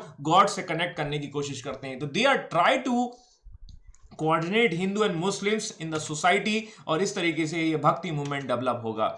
क्या है भक्ति मूवमेंट की? हम देखेंगे कैरेक्टरिस्टिक, उसकी विशेषता, ये हम दोनों में देख सकते हैं। सूफिज्म्स की भी बात करें और हम भक्ति मूवमेंट की भी बात करें, तो दोनों की फीचर्स की बात करें या विशेषताओं की बात करें, तो क्या होगा? वो क्या बोलेंगे? Neglecting of the fidelity and the emphasize on the true devotions. देखिए, आडंबर है। आडंबर क्या है भाई? देखिए क्या हो रहा है, आपने यज्ञ किया, इतना ज्यादा कॉम्प्लिकेशंस बढ़ चुके हैं, इन आडंबरों को खत्म करना है। ट्रू डिवोशंस चाहिए मुझे, जो है भगवान और जो भक्त है उसमें ट्रू डिवोशंस चाहिए, जैसा कि आज की डेट में बीजेपी के लोगों में पाया जाता है। बिल्कुल ब्लाइंड, जो कुछ भी चल रहा है, इकोनॉमी चल रही है, बोला ठीक है चलने दो, ठीक है। तो ये सारी चीजों को हटाकर, इन सारी चीजों को खत्म कर जो है, इन सारी चीजों को खत्म करके जो है आपको आगे काम करना होगा। ये है आपका इसका features. You need to remove this kind of the जो हाइपोक्रेसी है, आडंबर है, जो आपका कर्मकांड है, उन चीजों को कर। आपने 1 किलो घी जो है वो स्वाहा कर दिया। कहां स्वाहा कर दिया? आपने जो है यज्ञ में चढ़ा दिया। और यहां से इस तरीके से आता है कि आपको भक्ति पर बल देना है, फोकस करना है, आपको गॉड पर डिवोशंस करना है। ये बात जो है इनके द्वारा की जाएगी। इसके अलावा देखिए, हम देखेंगे कि बहुत सारी आडंबर बढ़ चुके हैं, और बहुत सारे आडंबर के फलस्वरूप बहुत सारे गॉड आ चुके हैं। अब देखिए पहले क्या थे? पहले आप देखेंगे कि गॉड बहुत सारे हैं। 33 करोड़ गॉड जो है वो आपको देखने को मिलते हैं हिंदुइज्म में। एक क्लास में मैं पढ़ा रहा था, और एक क्लास में मैंने एक दिन गलती से 32 करोड़ बोल दिया, तो एक बच्चा बोलता है सर आपने 1 करोड़ का नुकसान कर दिया, ठीक है। मैंने बोला 1 करोड़ हो, चाहे 2 करोड़ हो या 3 करोड़ हो, लेकिन हमें कंसेप्ट को समझना है। और वो जो है इस तरीके से, तो आप समझ गए होंगे कि वो एक भक्त बैठा था, और वो भक्त थोड़ा सा नाराज हो गया था। बाद में जाकर बोलता है कि सर हम क्लास के बाद आपको देख लेंगे, ठीक है। तो ऐसा ऐसा भी हो जाता है कभी कभी, ठीक है। कभी कभी मैं ऐसी बातें बोल देता हूं तो लोगों को कई बार जो है देखने को मिलता है। But we are going to study here the history. हम यहाँ इतिहास पढ़ रहे हैं, ना कि रिलीजन। हाँ, रिलीजन जुड़ा हुआ है आपके इतिहास से, और हमें बात करनी है मोनोथिज्म्स की बात। मतलब यहाँ पर भक्ति मूवमेंट और ये सब क्या कहेंगे, बहुत सारे गॉड, 33 करोड़ गॉड को यदि आप 50 पैसा भी आपको उनको डिवोशंस करना है तो आपके पास करोड़ रुपए होने चाहिए। तो इस तरीके से हम कह सकते हैं कि यहाँ के गॉड ये क्या कहेंगे, यहाँ के जो रिफॉर्मर जो है वो कहेंगे मोनोथिज्म्स। आप ज्यादा गॉड में विश्वास ना करके, मतलब मल्टीपल गॉड में विश्वास ना करके सिंगल गॉड को मानिए, ठीक है। या तो आप शिव को मान लीजिए या आप कृष्ण को मान लीजिए, बात एक ही है, सबका मालिक एक है, ऐसा हम कह सकते हैं। अभी क्या देखा नहीं रहे हो क्लास के बाद का अलग नहीं नहीं नहीं नहीं, ठीक है ठीक है। कई बार जो है मतलब उसको बाद में बच्चा वो आया, वो बोलता है सर आई एम सॉरी, ठीक है, मैं अपनी बातों को नियंत्रित नहीं कर पाया, ऐसा ऐसा है, ठीक है, ऐसा ऐसा हो जाता है, ठीक है। तो कई बार कोई दिक्कत नहीं है, ठीक है। बहुत सारे लोग हैं, बहुत सारे लोग समझते हैं, तो मैंने यही बोला है कि अभी आप उस लायक नहीं हो कि मेरी बात को समझ पाओ, ठीक है। आप में भी रिफॉर्म्स की जरूरत है, ठीक है। तो उसका जो चेहरा है वो थोड़ा सा डाउन हो गया, तो इस तरीके से हो जाता है, ठीक है। बहुत सारी चीजें हैं, ठीक है। तो फेथिज्म्स ऑफ द मोनोथिज्म्स, ये क्वालिटी होगी यहाँ पर, इस तरीके से कहा जाएगा। और आप देख लीजिए, अब देखो आज की डेट में आप देखिए हिंदुज्म्स में कितने सारे आपको गॉड देखने को मिलेंगे। कुछ लोग राम को मानते हैं, कुछ कृष्ण को मानते हैं, कुछ विष्णु को मानते हैं, कुछ गणेश जी को मानते हैं, कुछ आपके शिव को मानते हैं, कुछ अलग अलग लोग हैं अलग अलग को मानते हैं। और एक कैटेगरी पैदा हो गई बाबा रामपाल को मानने वाले, कोई आशाराम को मानने वाले, बाबा रामदेव को मानने वाले, ठीक है। और भी बहुत सारी कैटेगरी है, बाबा राम रहीम, सब में राम लगा हुआ है, और ये सारे के सारे राम के नाम को बदनाम करते हैं। तभी तो जाकर जो है वो आपको देवानंद साहब कहते हैं, देखो तुम यारो ऐसा कोई काम ना करो, राम का नाम बदनाम ना करो। मेरी बात समझ रहे होंगे आप सभी लोग, ठीक है। तो एकेश्वर का मतलब है सिंगल गॉड की थ्योरी की बात की जा रही है, और इस तरीके से हम देखते हैं सब राम वाले हैं, ठीक है, राम रहीम को मानने वाले, बिल्कुल।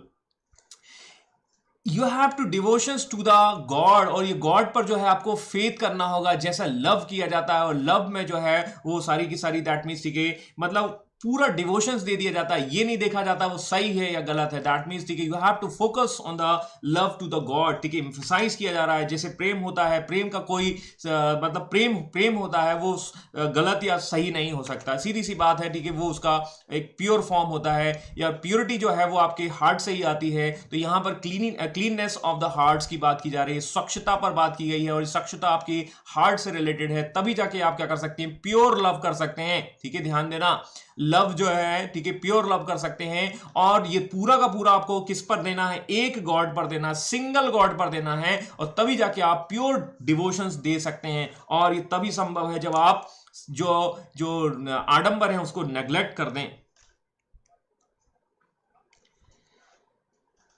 बर्बादी के रास्ते पर बढ़ते चले गए, ठीक है। लेकिन ये बर्बादी वाला नहीं है, ठीक है। ये जो है and they are the against of the caste systems, हमने ऑलरेडी देख लिया है। Unity of the Hindu and Muslims, Hindu और मुस्लिम की यूनिटी पर जो है वो फोकस करते हैं, इस तरीके से हम देखेंगे। And the last is very important, the जन भाषा का प्रयोग, ठीक है। अब देखिए मैं आपको यहाँ पर फ्रेंच में समझाऊं, ठीक है, या चाइनीज भाषा में समझाऊं, या इंडोनेशियन लैंग्वेज में समझाऊं, ताकि तो कहीं ना कहीं क्या होगा कि आप बोलेंगे कि सर हम जा रहे हैं, ठीक है, टाटा बाय बाय, ठीक है। तो way of explanation that should be in the very that means local language, ठीक है, लोकल लैंग्वेज से जुड़ा होना चाहिए, ठीक है। मतलब जन भाषा का प्रयोग करना चाहिए, तभी जाके जनता है जो आपसे कनेक्ट होती है। अदरवाइज क्या होता है कि जनता जो है वो आपसे डिस्कनेक्ट हो जाती है, ठीक है। मैं बहुत ज्यादा अंग्रेजी भी बोलने लगूं, बहुत ज्यादा हिंदी भी बोलने लगूं, ठीक है, बहुत, तो ये भी गलत है, ठीक है। तो यहाँ के जो रिफॉर्मर हैं वो एक पब्लिक एवं लोकल लैंग्वेज को यूज कर रहे हैं, और वो लोकल लैंग्वेज क्या है, वो है आपकी भोपाली भाषा, वो है आपकी मालवी भाषा, वो है आपकी, यहां पर आप देखेंगे कौन सी भाषाओं का डेवलपमेंट होगा। आपने देखा था कि गुप्त एज के बाद ही हमें देखने को मिलेंगे लैंग्वेज में काफी डेवलपमेंट्स देखने को मिलते हैं, और यहां पर वो एक सेकंड फेज की ओर बढ़ जाती है। और यहां पर मराठी भाषा आपको देखने को मिलेगी, गुजराती देखने को मिलेगी, आपको देखने को मिलेगी जो बुंदेली भाषा है वो देखने को मिलेगी, और भी कई भाषाओं का डेवलपमेंट यहां पर आपको देखने को मिलेगा। इस तरीके से हम देखेंगे कि लोग जो है अटैच होते हैं, और अटैच जब होते हैं तो क्या होता है, लोग उनकी बात को सुनते हैं। तो जन भाषा ऐसी होनी चाहिए जिससे जनता क्या हो, अटैच हो। ठीक है, करेक्ट है वो। हाँ हाँ हाँ, ठीक है। देखो भाई, जय मोदी साहब का यही एजेंडा है। देखिए, जहां जैसे आते हैं वहां की लैंग्वेज को यूज करते हैं, वहां के मुद्दे को उठाते हैं और वहीं पर वो देख खेला होवे। ठीक है, बिहार में काबा, ठीक है, बिहार में विकास बा या नहीं बा, ऐसा वैसा जो भी है। ठीक है, तो ये कहीं ना कहीं लोकल लैंग्वेज आपको कनेक्ट करती है, और जब लोकल लैंग्वेज कनेक्ट करती है तो लोग ज्यादा अटैच होते हैं आपकी तरफ, और लोग ज्यादा अटैच करके आपकी फिर बात को आसानी से समझ सकते हैं। ठीक है, तो ये है भक्ति मूवमेंट के कैरेक्टरिस्टिक। और ये जो है, अब देखो, ये मूवमेंट जो है आपका सूफी मूवमेंट से बहुत ज्यादा पुराना है। क्यों? क्योंकि इसका जो कंसेप्ट है वो जुड़ा हुआ है उपनिषद से। और उपनिषद में क्या बात की गई है? कर्मकांड। Do you remember? मैंने आपको बताया था कि कर्मकांड की आलोचना की गई है किसमें? उपनिषद में। और इनका जो कंसेप्ट है, ये भक्ति मूवमेंट जो है, this is nothing but this is the second phase of the reforms. और पहला रिफॉर्म्स कब हुआ था? 6th सेंचुरी बीसी में हुआ था। उसी का एडवांस वर्जन आपको यहां देखने को मिलेगा। And that is nothing but that is related to the Upanishad. Upanishad में क्या किया गया था? हिंदू धर्म में सुधार करने की बात की गई थी। कर्मकांड बोला नहीं। ठीक है, मतलब जो यज्ञ में आप क्या कर रहे हैं, स्वाहा कर दे रहे हैं 1 किलो घी, वो जो नीडी व्यक्ति है उसको दे देना चाहिए। ऐसा कुछ होना चाहिए। कहां पर? यहां ऐसा कहा गया है उपनिषद में। और ये है एक रिफॉर्मिस्ट का मतलब है सुधारवादी आंदोलन। हमें हमारे धर्म को सुधार करना होगा, और ये बात की गई है भक्ति मूवमेंट में। तो अब आपको सारी चीजें समझ में आ चुकी होंगी। हर धर्म में 100 बुराइयां हैं, लेकिन मुझे ज्यादा जो है वो यहां ज्यादा दिखाई देती हैं। ठीक है, मैं किसी धर्म विरोधी की बात नहीं कर रहा हूं, लेकिन यहां है। ठीक है, आगे देखते हैं। यहां पर बोला जाएगा, क्या बोला जाएगा? इन द, दैट मीन्स, ठीक है, ईश्वर की यूनिटी की बात की जाएगी। भाईचारा, that means the brotherhood, Hindu Muslim सभी भाई भाई। ठीक है, समानता, इक्वलिटी, कर्मकांड, ये सब बात जो है, इन सबको लेकर हम देखेंगे कि सोसाइटी में रिफॉर्म्स बनते हैं। अभी देख लीजिए, अभी एक छोटा सा उदाहरण मैं देता हूं। ठीक है, इस चीज को समझ लेते हैं। जैसे मान के चलिए, हिंदू कम्युनिटीज में एक फेस्टिवल आता है, and this festival is called the Navratri.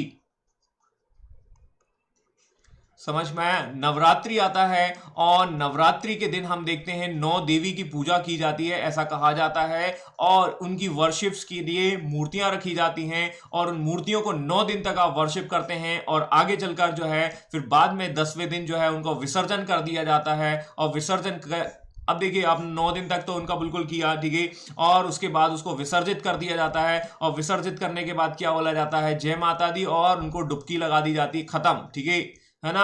अब आप देख लीजिए कि ये है, इससे क्या हो रहा है? आपका एनवायरमेंट इंपैक्ट हो रहा है। ठीक है, इसके अलावा आप सोसाइटी को क्या सिखा के जा रहे हो? ठीक है, दैट मीन्स, ठीक है, क्या गरवाई करके आप भक्ति कर सकते हो? ठीक है, और गरवा करके दैट मीन्स, ठीक है, आप कहानी कहीं और लेके चले जाते हो। तो ये है आपका, तो environment is very very important, and environment is very much impacted by this kind of the practice. ठीक है, लेकिन यदि इस चीज को बंद करने की बात करी जाए तो शायद बीजेपी वाले मेरे पीछे पड़ जाए। तो कहीं ना कहीं क्या है, तो रिफॉर्म्स की गुंजाइश बहुत बनती है, और ये चीज जो है सुधारवादी प्रक्रिया में आता है आज की डेट में। तो भक्ति आंदोलन की जो शुरुआत होती है वो 7th सेंचुरी से 12th सेंचुरी के मध्य में हमें देखने को मिलती है। लगभग 8th सेंचुरी के आसपास शंकराचार्य लेकर आते हैं। तो मेरी बात समझ में आई कि नहीं आई? तो बेसिक कंसेप्ट हमने समझ लिया है, और बेसिक कंसेप्ट मतलब नयनार और अलवार के बीच में मतभेद को समाप्त करना था। लेकिन इसके साथ साथ ही हमें इस धर्म की बहुत सारी बुराइयां हैं, उनको भी रिफॉर्म्स की ओर लेके जाना था। हिंदू और मुस्लिम की यूनिटी की ओर लेकर जाना था, और जो है वो आपको रिफॉर्म्स करना था। तो इस तरीके से हम समझ सकते हैं कि यहां पर शंकराचार्य जो है इस चीज की बात कर रहे हैं। अब देखिए, जन भाषा का उपयोग किया गया, लैंग्वेज का डेवलपमेंट हुआ, ये हम ऑलरेडी पढ़ चुके हैं। ईश्वर एक है, इस चीज की बात की गई। जो रिचुअल्स हैं, सैक्रिफाई है, उनको क्या कर दिया गया? उनको हटाया गया।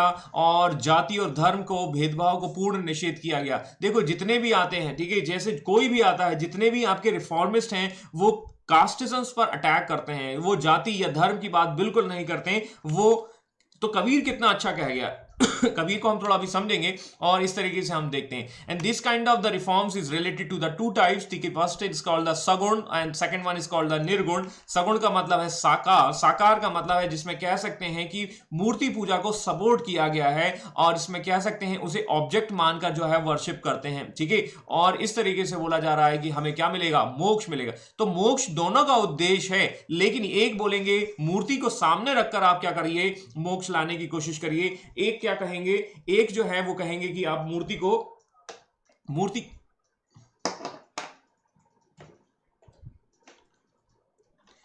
एक जो है वो मूर्ति को डिनाय कर देंगे। इस तरीके से हम समझ सकते हैं, इस तरीके से ये कहानी आपको देखने को मिलेगी। करेक्ट है। एक जो है निर्गुण को सपोर्ट करते हैं। निर्गुण में क्या बोला गया है, निराकार। निराकार का मतलब है कोई भी आकार नहीं होगा, और ये कहानी इस तरीके से आपको समझ में आ जाएगी। तो ये पॉइंट्स आपको क्लियर हैं, इसमें कोई समस्या नहीं होनी चाहिए मेरे हिसाब से। सगुण जो है और निर्गुण है, सगुण के उदाहरण में आप देखेंगे जो है राम एंड तुलसीदास। ठीक है, और निर्गुण में आप देखेंगे मीरा बाई और जो है मलिक मोहम्मद जायसी। मलिक मोहम्मद जायसी भी अपना लिटरेचर पद्मावत में बताने की कोशिश करते हैं कि प्रेम जो है वो सब सर्वोपरि है, और प्रेम को यहां पर उन्होंने बताया है। और ज्ञान या नॉलेज वो बताते हैं कबीर। कृष्ण की भक्ति की बात करते हैं सूरदास। ठीक है, और राम की भक्ति की बात करते हैं तुलसीदास। तो ये अपने आप में अपनी अपनी जगह पर सही हैं, लेकिन ये सब किसकी बात करते हैं, डिवोशंस, भक्ति। और ये भक्ति अपने गॉड के प्रति होती है। क्या वो किसी कास्ट की बात करते हैं, नो। ठीक है, देखिए अब आप देखिए इसमें बहुत अच्छा उदाहरण है। राम ने तुलसीदास ने अपनी जो बुक है दैट मीन्स रामचरितमानस, उसमें क्या बात किया है, शबरी का जिक्र किया है। और शबरी जो है अपने जूठे वेर जो है लॉर्ड राम को देती है। क्या इसमें आपको कास्टिज्म दिखाई देता है, ठीक है, नो। ठीक है, this character is against of the caste systems. ठीक है, ये हमें दिखाई देता है, ये हमें समझ में आता है कि यहां से हमें बहुत सारी चीजें देखने को सीखने को मिल जाती हैं। तो each and every religion you have to respect, सभी धर्मों का आपको सम्मान करना होगा। यही ये भक्ति मूवमेंट दिखाता है। अब ये भक्ति मूवमेंट का क्या प्रभाव हुआ सोसाइटी पर, क्या इंपैक्ट हुए, अब हम उसकी चर्चा करते हैं। और ये इंपैक्ट क्या होगा देखा जाएगा, समझा जाएगा। देखिए क्या होगा, अब देखिए हिंदुओं में आस्था और आशा का संचार होगा। There is a new hope. जब नरेंद्र दामोदर दास मोदी कहते थे मित्रों मैं आपके लिए लेके आऊंगा अच्छे दिन, मैं आपके लिए लेके आऊंगा विकास के दिन, मैं आपके लिए 30 रुपए का पेट्रोल लेकर आऊंगा और मैं आपके खाते में 15-15 लाख रुपए ले जमा कर दूंगा, क्योंकि मैं ही व्यक्ति जो है वो काला धन पर लेकर आऊंगा। तब आपके मन में एक नया होप आया, नया संचार आया, नया एक कम्युनिकेशन आया, नया बेसिकली आपको देखने को मिलेगा कि यार यही बंदा है जो हमारे अच्छे दिन लेकर आ सकता है। एंड लोगों ने भर भर कर वोट दिए, लोगों ने जो है उनको अपना दैट मींस ठीक है लीडर मान लिया। लेकिन हुआ क्या, ठीक है, जुमला है ना, चुटकुला। ठीक है, तो ये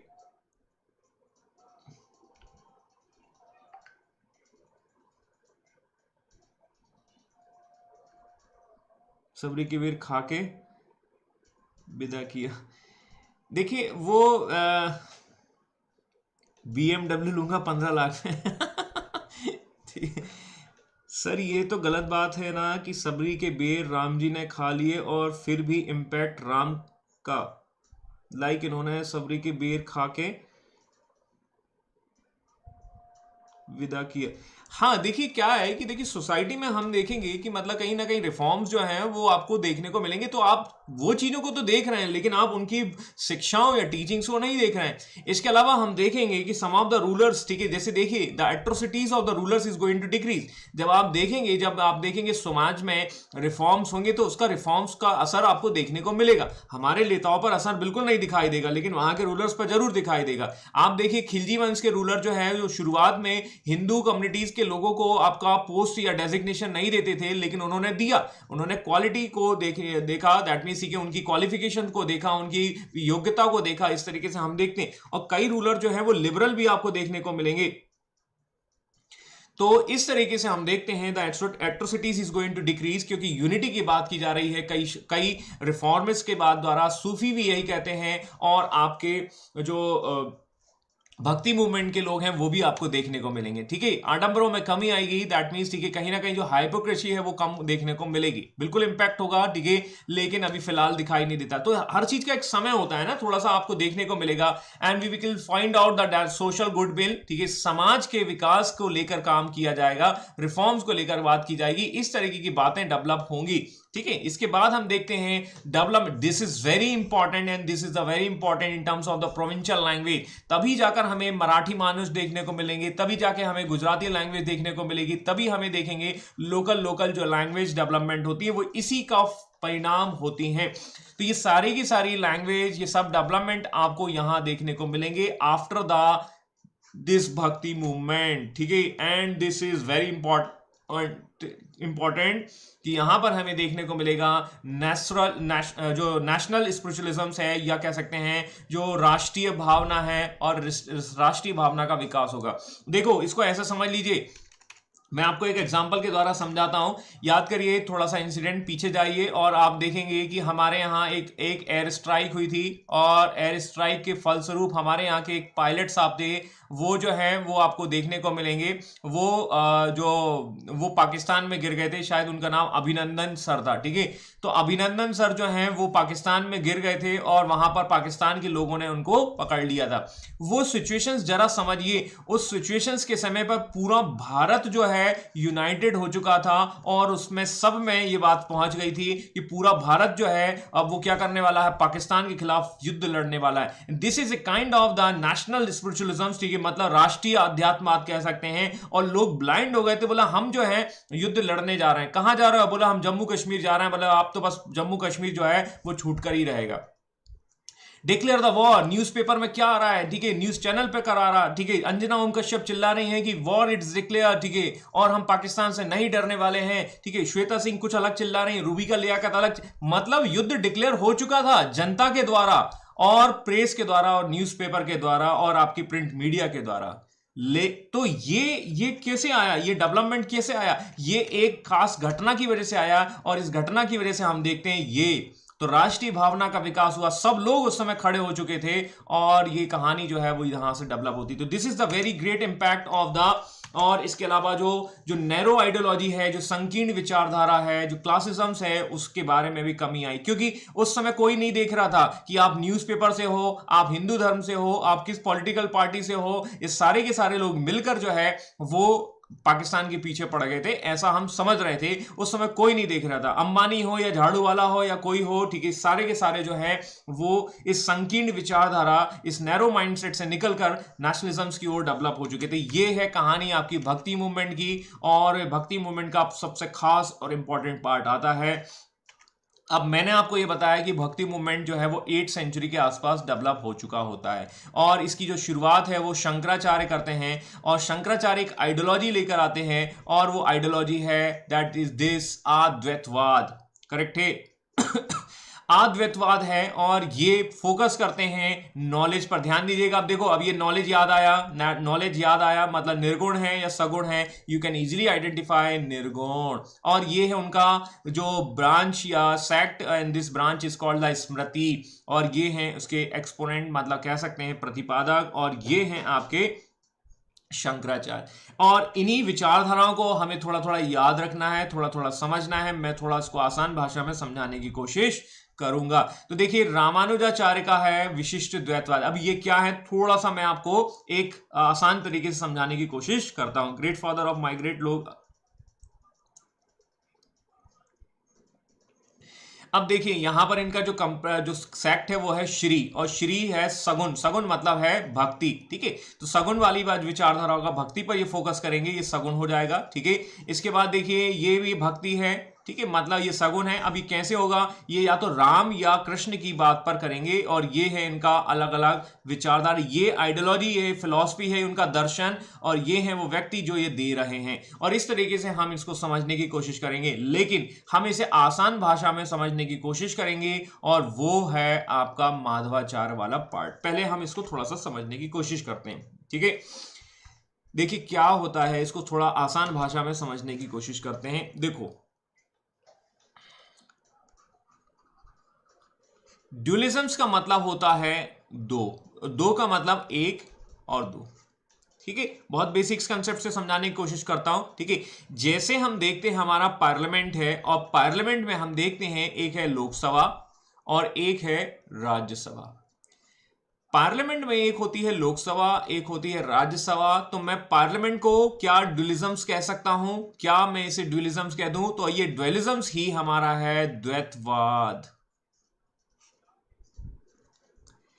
गॉट इन माई पॉइंट्स? ये पॉइंट्स क्लियर हुआ कि नहीं हुआ? थोड़ा सा कॉम्प्लिकेटेड है, बट मैं थोड़ा इजी वे में कुछ करंट के माध्यम से, मतलब जो सिनारियो है उसके माध्यम से समझाने की कोशिश करता हूं, ठीक है। हालांकि इतना डिटेल में मैं भी आपको बिल्कुल एकदम नहीं जाऊंगा, लेकिन मैं इस कंसेप्ट को थोड़ा सा तो क्लियर आपको कर ही दूंगा, ठीक है। इतना डिटेल में हमें फिलॉसफी पर नहीं जाना, वैसे भी फिलॉसफिकल टॉपिक है, लेकिन हम विचारधाराओं को थोड़ा सा समझने की कोशिश करेंगे। Exactly, you can say that bicameral, ठीक है। तो ड्यूलिज्म्स मतलब द्वैतवाद, एंड द्वैतवाद is nothing but that is the parliamentary system, because the parliament is made by the Lok Sabha and the Rajya Sabha. Similarly dualisms का मतलब है ये ए और बी। अब ये ए और बी क्या है? ए और बी इज नथिंग बट, देखिए थोड़ा सा ऐसा समझ लीजिए, जैसे ह्यूमन जो है वो दो चीजों से मिलकर बना है। ह्यूमन जो है वो एक बॉडी से मिलकर बना है, ठीक है, और बॉडी के साथ साथ इसमें है एक आत्मा और एक सोल, ठीक है। क्योंकि हिंदुज्म जो है वो कहीं ना कहीं क्या है, सोल को मानता है, सोल को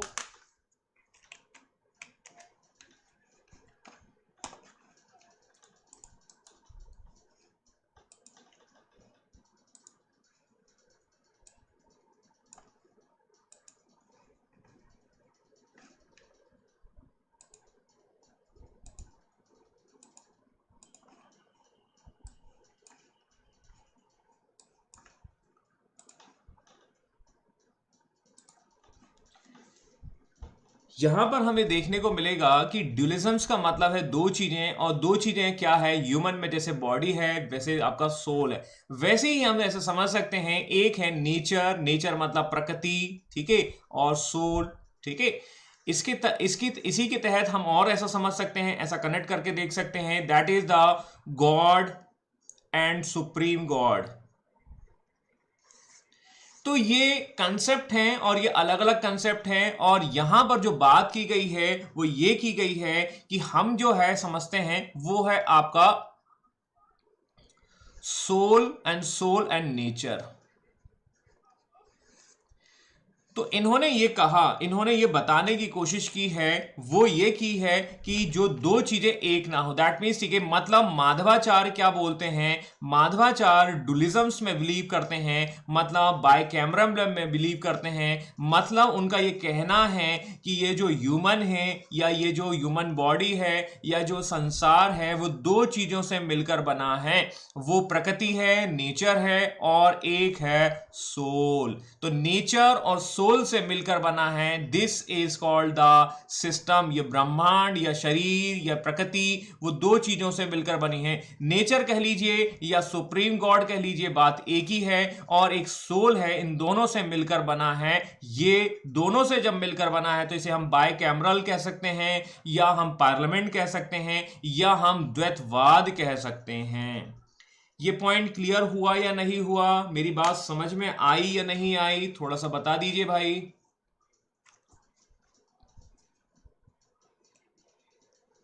पीछे का दिक्कत कर रहा है यार, लाइट थोड़ा सा। मेरा पॉइंट्स क्लियर हुआ कि नहीं हुआ, मैं जो कहना चाहता हूं?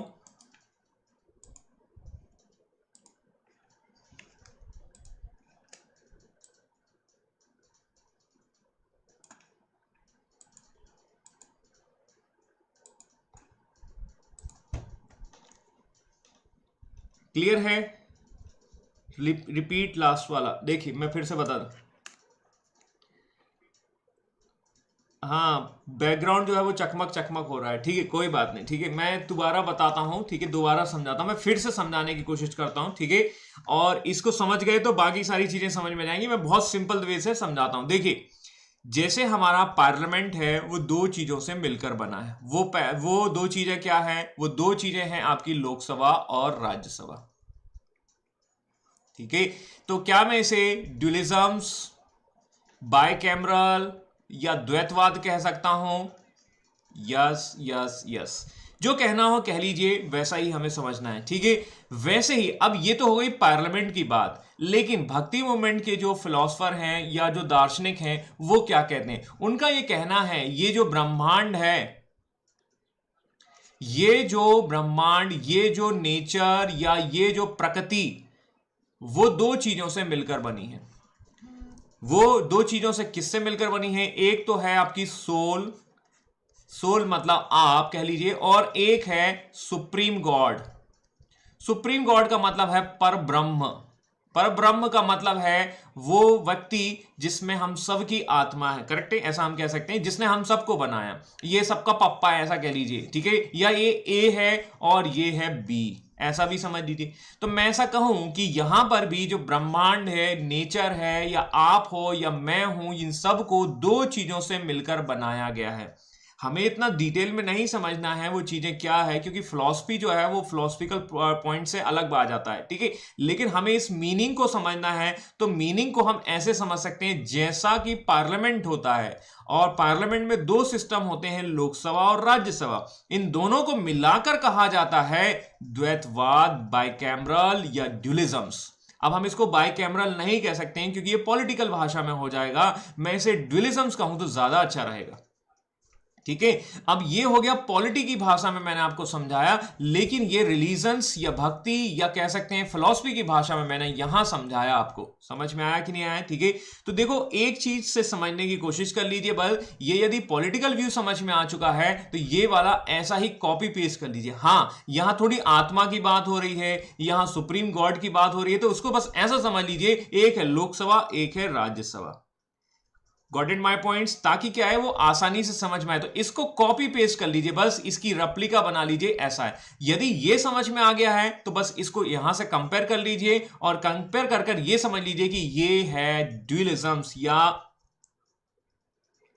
क्लियर है? तो यस, बस यही आपको समझाना है। अब यदि आपको ये चीज समझ में आ चुकी है तो माधवाचार्य आपको समझ में आ चुके हैं। दैट मीन्स ठीक है, द माधवाचार्य का कंसेप्ट यही है, वो ये कहते हैं कि द्वैतवाद होता है। द्वैतवाद का मतलब है हम दोनों के बीच में, हाँ हमारे बीच में जो ह्यूमन है उनमें दो चीजें होती है, एक ए होता है और एक बी होता है। और बी मतलब कौन है? सोल, सोल मतलब आपकी आत्मा। और ए कौन है? ए मतलब है सुप्रीम गॉड। सुप्रीम गॉड भी होता है और दैट मीन सोल होता है, ये इस तरीके से होता है। अब ये दोनों मिलकर क्या बनाते हैं? द्वैतवाद, और द्वैतवाद को कहा जाता है, ये और ये अपनी विचारधारा इन्होंने ब्रह्म के अंतर्गत दी, करेक्ट है। अब थोड़ा सा वापिस आइए, और इसको कहा जाता है, ये यहां पर आइए, और ये कौन है? अद्वैतवाद। इसका मतलब ये दोनों मिलकर एक चीज बना रहे हैं, मतलब ये दोनों अलग अलग नहीं है। मतलब हम ऐसे कह सकते हैं सुप्रीम गॉड और हमारे बीच में जो सोल है वो एक्चुअली में दोनों अलग अलग नहीं है, वो एक ही है। और ये कह सकते हैं द्वैतवाद का जस्ट अपोजिट है, and this is the theory of the Shankaracharya. मेरी बात समझ में आई कि नहीं आई? मतलब जो दोनों अलग अलग ए प्लस बी बताए थे वो द्वैतवाद हो गए, और इन दोनों को यदि मैं मिला दूं तो इसका अपोजिट हो गया, अद्वैतवाद हो गया। और इसी को कहा जाएगा मोनोथिज्म्स। और मोनोथिज्म्स मतलब क्या? मतलब लोकसभा और राज्यसभा मिलकर एक चीज बनाते हैं, और उसे कहा जाएगा संसद। मेरी बात समझ में आई या नहीं आई? और ये थोड़ा फिलोसफिकल टॉपिक है, और ये फिलोसफिकल टॉपिक को मैं कुछ इस तरीके से समझा देता हूं ताकि पॉलिटी के माध्यम से समझा जा सके। हालांकि हमें इतना डिटेल में नहीं समझना है, वी नीड टू अंडरस्टैंड थोड़ा थोड़ा, इतना ही आप देख लीजिएगा, ठीक है। और ये है आपका भक्ति मूवमेंट का सबसे इंपॉर्टेंट, सबसे कह सकते हैं सबसे कॉम्प्लिकेटेड टॉपिक। और यदि आपको ये चीज़ समझ में आ चुकी है तो ज़रा आप मुझे बता दीजिएगा, क्योंकि आज यदि ये समझ में आ चुका है तो आज के लिए पर्याप्त है। क्योंकि इससे ज़्यादा यदि हम जाएंगे तो थोड़ा सा क्या होगा, ऊपर की जो खोपड़ी है वो शायद खुल ना जाए, है ना, मेरा ये मानना है, ठीक है। थोड़ा सा वैसे ही क्या है, कॉम्प्लिकेटेड है, और ये कॉम्प्लिकेशंस और ज़्यादा ना बढ़ जाएं। मेरी बात क्लियर हुई या नहीं हुई तो आपकी मुस्कुराहट से मुझे आप ज़रा बता दीजिएगा, ठीक है। और ये चीजें आपको समझ में आ चुकी हैं तो आपको वही चीज कनेक्ट करनी है, द्वैतवाद, और द्वैतवाद के बाद अद्वैतवाद। और ये उसका स्पेशल वर्जन है, किसका? देखो ये एक ए वर्जन है, या कह सकते हैं फर्स्ट वर्जन है, और इसका स्पेशल वर्जन है रामानुजाचार्य का, ठीक है। और ये इसके स्पेशल वर्जन कौन से हैं, ये इधर आप देख लीजिए, या दूसरा समझ लीजिए, ठीक है। तो इस तरीके से हमें चार्ट थोड़ा सा याद रखना होगा। अब हम जो है कल आने वाले टॉपिक्स में जो बात करने वाले हैं प्रमुख संत की बात करेंगे, तो और ये वाली चीजें आपको क्लियर हो जाएगी। मेरी बात क्लियर हुई या नहीं हुई? ठीक है। और आप कल संडे है, ध्यान दीजिएगा, मेरी बात को ध्यान से सुन लीजिएगा। आपकी कल क्लास रहेगी मॉर्निंग में, और मॉर्निंग में हमारा वही टाइम है 6:30 से 7:30। ठीक है, थोड़ा बहुत लेट हो सकते हैं, कोई दिक्कत नहीं है, कल संडे है। ठीक है, बट उसको हम ये आज इवनिंग में हमने केवल इसी वजह से रखी थी, आज पॉसिबल नहीं हो पाया था ड्यू टू सम इश्यूज। तो मेरी बात क्लियर हुई या नहीं हुई? ठीक है, भक्ति आंदोलन के हम कल प्रमुख संत पढ़ेंगे, और भक्ति आंदोलन जैसे ही खत्म हो जाएगा we will move toward the Mughals. अब हम मुगलों की ओर बढ़ जाएंगे, और मुगल की ओर बढ़ने के बाद हम जो है वो मॉडर्न हिस्ट्री की ओर स्विच कर जाएंगे। तो ये हमारा कल मैं आपको वो भी लेकर आ जाऊंगा, हमारे कौन कौन से टॉपिक्स हो चुके हैं, कौन कौन सा क्या हो चुका है, तो वो वाला टैली हम कर लेंगे, और इस तरीके से हमारा चीज आज की क्लास ओवर हो गई। ये वाली आज की क्लास ये ओवर हो गई, दैट मीन्स भक्ति आंदोलन की, और ये हमारी क्लास खत्म हो जाती। कल हम मॉर्निंग में 6:30 बजे मिलेंगे, ध्यान दीजिएगा। जो ये भक्ति मूवमेंट का जो है वो आगे का चैप्टर कंटिन्यू करेंगे, और इसके बाद हमें देखने को मिलेंगे मुगल्स। ठीक है, तो मुगलों के बारे में थोड़ा सा सीखेंगे। समझ में आया कि नहीं आया? क्लियर है भाई सभी को? जॉन साहब, मेरी बात क्लियर हुई कि नहीं हुई? आपका प्रश्न मार्क जो है वो आप खत्म हो जाना चाहिए।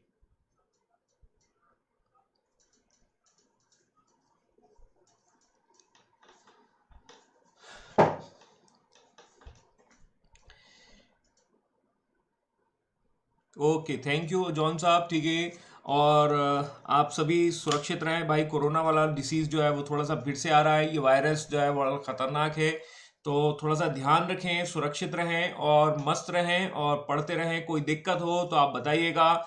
और आज की सभा हम यहीं समाप्त करते हैं। कल इस सभा को हम सुबह मिलेंगे 6:30 बजे, ध्यान दीजिएगा, वही टाइम, वही सिनारियो और वही भक्ति, है ना। लेकिन ये भक्ति वैसी भक्ति नहीं होगी, बीजेपी वाली भक्ति नहीं, ये भक्ति हमारी सिविल सर्विसेज को लेकर होगी, रिफॉर्म्स को लेकर होगी।